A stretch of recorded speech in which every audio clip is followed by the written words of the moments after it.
আজ আমি তৈরি করব কাবলি ছোলা দিয়ে চিকেন।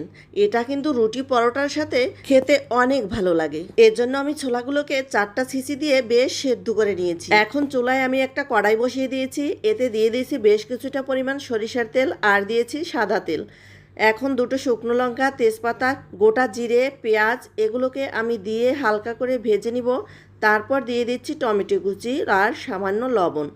এরপর সব ধরনের গুঁড়ো মশলা দিয়ে দেবো। এখানে ধনিয়া, জিরা, শুকনো লঙ্কা সব ধরনের গুঁড়ো মশলা দিয়ে আমি কিছুটা পরিমাণ জল দিয়ে এটাকে ভালো মতো কষিয়ে নেব। এরপর ছোট ছোট টুকরো করে কেটে রাখা চিকেনগুলো দিয়ে আদা রসুন বাটা দিয়ে আমি সুন্দর মতো কষিয়ে নেব।